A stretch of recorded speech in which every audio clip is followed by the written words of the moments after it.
제18장. 무리에게서 스스로 갈라지는 자는 자기 소욕을 따르는 자라 온갖 참지혜를 배척하느니라. 미련한 자는 명철을 기뻐하지 아니하고 자기의 의사를 드러내기만 기뻐하느니라. 악한 자가 이를 때에는 멸시도 따라오고 부끄러운 것이 이를 때에는 능욕도 함께 오느니라. 명철한 사람의 입의 말은 깊은 물과 같고 지혜의 샘은 솟구쳐 흐르는 내와 같으니라. 악인을 두둔하는 것과 재판할 때에 의인을 억울하게 하는 것이 선하지 아니하니라. 미련한 자의 입술은 다툼을 일으키고 그의 입은 매를 자청하느니라. 미련한 자의 입은 그의 멸망이 되고 그의 입술은 그의 영혼의 그물이 되느니라. 남의 말하기를 좋아하는 자의 말은 별식과 같아서 뱃속 깊은 데로 내려가느니라. 자기의 일을 게을리하는 자는 패가하는 자의 형제니라. 여호와의 이름은 견고한 망대라. 의인은 그리로 달려가서 안전함을 얻느니라. 부자의 재물은 그의 견고한 성이라. 그가 높은 성벽같이 여기느니라. 사람의 마음의 교만은 멸망의 선봉이요 겸손은 존귀의 길잡이니라. 할렐루야.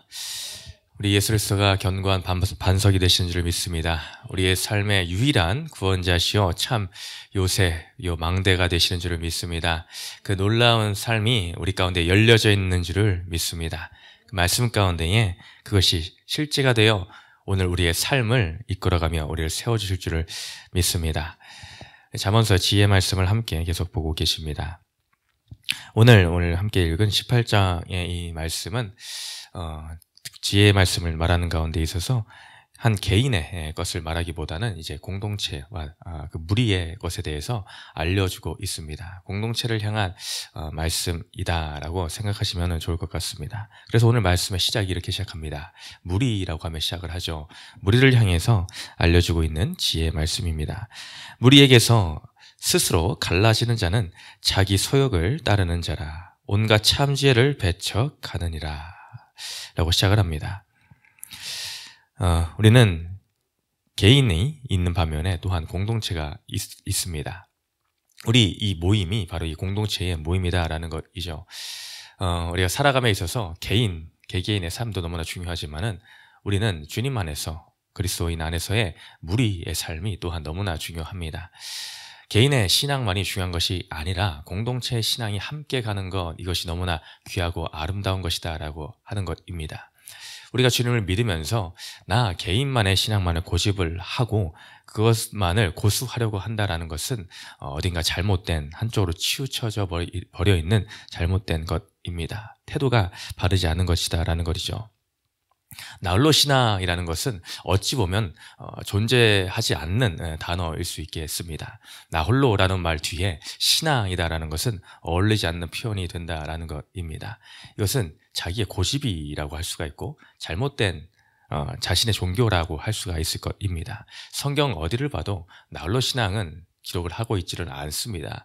함께 가는 공동체적인 신앙, 그 무리 안에서의 신앙을 하나님은 중요하게 생각을 하고 계십니다. 이것이 바로 서지 않으면 이게 건강하지 않은 모습이 되어버릴 수가 있다는 것이죠. 나만을 위한 신앙, 내 신앙생활만 잘 하면 돼 라는 나만 위한 이기적인 마음에서 비롯되는 것은 형제들의 마음을, 공동체의 마음을 너무나 힘들고 또한 아프게 할 수 있다는 것입니다. 우리가 이렇게 잘못 치우치게 되면은 사람들과 조금 안 맞고 안 맞아도 나만 하나님 앞에서 믿음을 잘 쓰면 되지, 이렇게 편협적인 마음이 될 수가 있습니다. 그래서 상대방이 아프던 말던 어떻든 상관없이 나만 잘 쓰면 돼, 하나님과 인간의 그 관계만, 나와의 관계만 바로 서면 돼, 이게 다야 라는 것으로 빠져버릴 수가 있습니다. 그러나 하나님은 그것을 원하지 않고 계시죠. 그러니 오늘 말씀에 무리에게서 스스로 갈라진다라고 합니다. 이런 표현들이 몇 번 연속적으로 등장을 합니다. 스스로 갈라지는 자. 내가 마음을 먹고 결단하여 내가 스스로 갈라지는 길을 선택을 한 것입니다. 누가 떨쳐버린 것도 아니고 누가 밀어낸 것도 아니라 내가 무리 가운데서 내가 스스로 갈라져 나오겠다라고 하고서 나와버린 것이다라는 것이죠. 그것은 어떤 마음에서 비롯된 것입니까? 이어서 보면 그런 자는 자기 소욕을 따르는 자라. 자기의 욕심입니다. 또 나오죠. 자기라는 표현이 나옵니다. 나의 욕심을 따라 공동체의 유익이 아닌 그 공동체의 유익 앞서 있는 것, 더 귀하게 여기고 있는 것이 나의 소욕이다, 나의 욕심이다 라고 말해주고 있는 것입니다. 한마디로 내 개인의 유익을 위해서는 난 공동체를 버릴 수 있다라는 것입니다. 내가 손해보는 것 하나가 싫기 때문에 나는 공동체 가운데 있는 것을 포기를 하겠어. 나는 그 가운데서 나와서 내 스스로 갈라져 나만을 위해서 살겠어 라는 결단을 하였다. 그런 선택을 한 자다라는 것이죠. 이기심에서 비롯한 나만을 위한 선택의 길을, 그 길을 가겠다라는 것입니다. 그런 자는 온갖 참 지혜를 배척하느니라.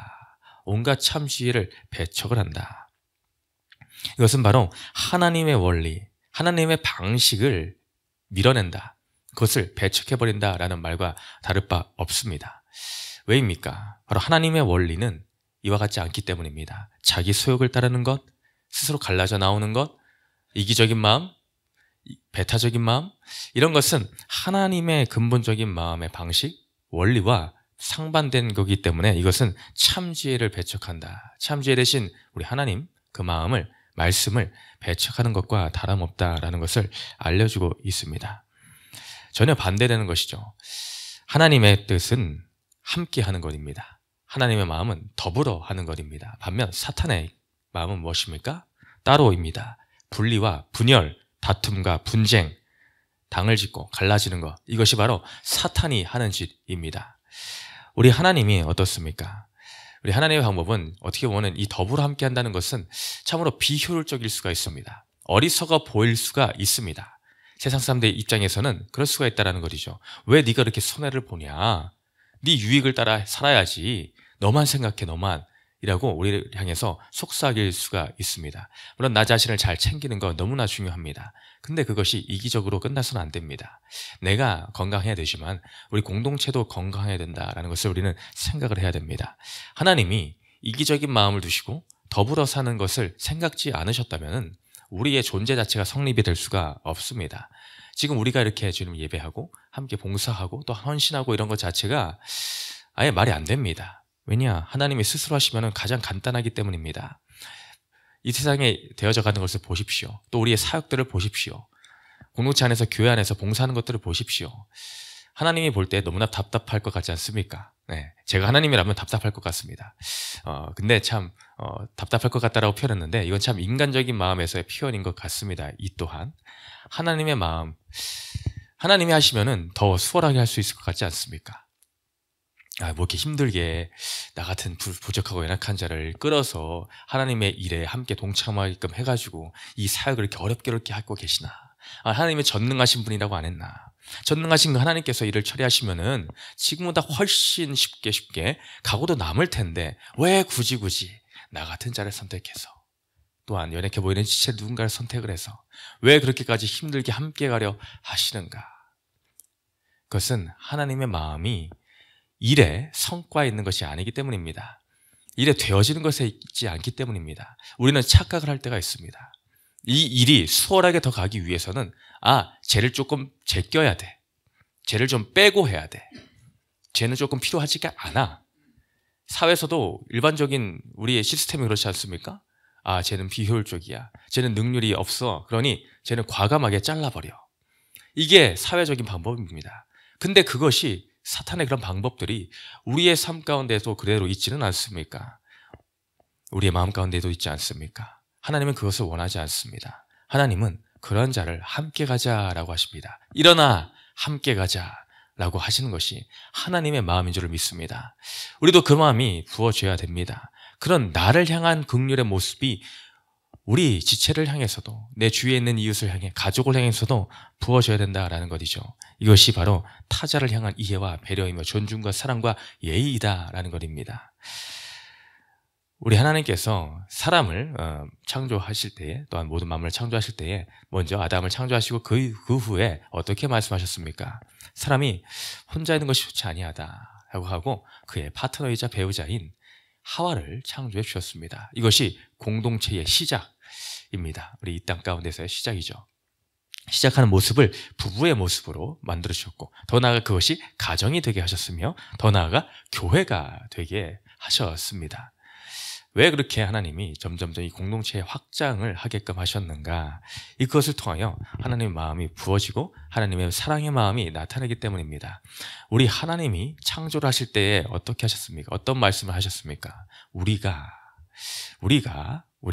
라고 계속 창조하실 때 우리가라고 하십니다. 창조의 모든 뜻 가운데서도 하나님은 삼위로 성부, 성자, 성령님께서 함께 하시며 또한 지금까지도 함께 하시는 그 모습, 함께하는 그 사랑의 출발, 하나님의 성품에서 출발하여 지금 우리의 이 모습과 이 교회가 있게 되었다라는 것이죠. 함께함의 성품 가운데에 우리의 이 교회가 지금 가정이, 부부가 존재하고 있다라는 것입니다. 그런데 우리의 마음이 그 마음과 다르게, 하나님의 중심의 그 마음과 다르게 서로를 헐뜯고 갈라지려 하고 가르려고 하고 한다면은 이것은 하나님이 얼마나 슬퍼하시는 일이겠냐라는 것입니다. 우리는 먼저 조그마한 작은 그룹, 작은 소규모의 그룹 안에서 먼저 하나님의 마음이 부어지길 소망합니다. 그러기 위해서는 부부 안에서 먼저 이런 것이 일어나야 될 줄을 믿습니다. 또한 더 나아가 가정에서 일어나야 되겠고 그것이 또한 커져서 교회 가운데 흘러가야 되겠습니다. 참 부부싸움을 하는 많은 원인 중에서 참 내 개인적인 욕심이 먼저 튀어나와서 부부싸움에 불씨를 지피는 경우가 많다라고 생각이 듭니다. 서로를 향한 배려와 사랑이 있다라고 한다면은 싸움의 불씨 또한 일어나지 않을 것 같습니다. 근데 나의 유익과 나의 주장, 내 마음에 들지 않는 것들을 서로 주장을 하다 보니 어느새 첫사랑이 사그라들어 이제 호르몬도 떨어진 것도 있겠죠. 물론 있겠지만 내 안에 배려하고 존중하고 예를 지키는 모습이 없이 단편적인 사랑이라는 말로 그 모든 것을 내 중심적인 사랑으로 포장을 하려고 하니 그런 다툼들이 많이 일어나는 듯 합니다. 손해보기를 싫어하고 서로의 짐을 지기를 싫어하는 마음으로 잘못 시작된 결혼의 스타트, 이것으로 인해서 많은 다툼이 일어나지 않나 생각합니다. 그러나 사랑은 서로의 짐을 지어주는 것입니다. 이것이 바로 십자가의 사랑입니다. 예수 그리스도의 사랑입니다. 예수께서 우리의 짐을 보시고 내가 그 짐을 져야 되겠다. 내가 너의 그 짐을, 어려움을 져야 되겠다. 내가 대신해서 죽기까지 해야 되겠다. 라는 것에서 출발된 것이 바로 예수님의 마음, 하나님 아버지의 마음입니다. 우리 안에는 공동체를 와해하려는 속성이 더 크지는 않습니까? 내가 조금이라도 손해보는 것을 싫어하여 공동체 가운데 있기를 거부하는 마음들이 있지는 않습니까? 그러나 그 마음은 하나님의 뜻과는 다르다라는 것을 우리는 깨달아 알아야 됩니다. 이전에 미련한 자들은 이렇게 말하죠. 미련한 자는 명철을 기뻐하지 아니하고 자기의 의사를 드러내기만 기뻐하느니라. 여기도 나오죠. 자기의 의사다. 공동체의 유익이 아닌 내 의사, 내 생각에는 이것이 옳다를 주장하는 자기 교만적인 모습 가운데 빠져 있기에 늘 나만을 위하는 삶을 선택할 수밖에 없습니다.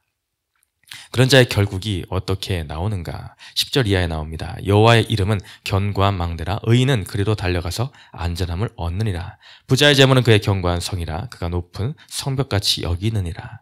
사람의 마음의 교만은 멸망의 선봉이요 겸손은 종기의 길잡이니라. 다른 사람이 교만한 것이 아니라 개인만을 위하는 것, 공동체를 버리고 떠나는 것, 그것이 바로 교만한 마음입니다. 그런 자들은 자기만을 생각하기에, 자기가 다라고 생각하기에 하나님께까지로 나오지를 않습니다. 공동체 가운데 하나님의 마음이 있는 것을 깨닫지 못하고 내 유익을 위해서 공동체 가운데서 떠나갑니다. 그것은 결국 하나님을 떠나는 것과 마찬가지의 결과이다라는 것이죠. 반면에 겸손한 자는 어떤 태도를 취합니까? 방향성의 문제입니다. 방향성이 세상을 향하고 나를 향하는 것은 교만한 것이고 방향성이 하나님을 향하고 공동체를 향하는 것은 겸손한 자입니다. 그런 자는 10절에 여호와 이름은 견고한 망대라 의인은 그리로 달려가 안전함을 얻느니라. 겸손한 자는 그리로 달려가는데 그리가 어디인가? 바로 여호와의 이름. 그 가운데로 향하는 자, 그곳으로 달려가는 자, 이런 자들이 겸손한 자들이며 공동체를 위하는 자이다. 하나님의 뜻대로 말씀대로 행하는 자이다라고 알려주고 있습니다. 오늘 우리는 어떤 방향으로 달리고 있습니까? 교만과 멸망의 자리, 자신만의 유익을 위하는 그 자리, 불완전한 그 자리를 향해서 오늘도 다름질을 치고 있지는 않습니까? 겉보기에는 당장에 나의 유익을 얻을 수 있을 것 같지만 그 근본에는 안전함이 전혀 없는, 반석되신 그리스도의 말씀이 전혀 없는, 흔들릴 수밖에 없는 갈대와 같고 모래 위에 지은 어리석은 자의 집과 마찬가지로 결국에는 멸망당할 수밖에 없는 교만한 기름을 깨달아 오늘도 내가 겸손함으로 주님 내가 아버지의 마음을 본받아 이제 겸손의 길로 공동체의 유익과 나의 헌신의 길로 내가 나아가길 소망합니다. 날 위해 주신 십자가의 그 사랑의 헌신을 기억하며 나도 타인을 위해, 타자를 위해, 우리 공동체 지체를 위해, 가족을 위해 내 삶이 드려지는 그런 제물이 될 수 있도록 주님 사용하여 주옵소서. 이런 고백으로 오늘 하루가 사라지는 우리 공동체 되시기를 주님의 이름으로 축원드립니다. 첫 번째 질문 읽고 마치겠습니다. 시작. 교회 공동체에서 받은 지혜로운 훈계 중에 내가 귀 기울이지 않고 스스로 멸시하여 배척한 것은 무엇입니까? 기도합니다. 사랑과 내가 풍성하신 하나님 아버지, 오늘도 우리 가운데에 주님의 사랑하는 공동체를 허락하심에 감사드립니다. 아버지는 이미 삶 위로 계시며 함께함의 놀라움을 우리에게 보여주셨습니다. 그 함께함의 사랑이 넘치고 넘쳐 오늘날 우리가 있게 하여 주시고 우리 가정이 있게 하여 주시며 우리 교회가 있게 하시니 감사드립니다. 더 이상은 독주와 독창을 하는 것이 아니라 하모니를 이루어 하나가 되어 조화를 이루며 아름다운 선율의 찬양을 나타내는 우리 공동체 될 수 있도록 인도하여 주옵소서. 감사드리며 예수님 이름으로 기도드렸습니다. 아멘.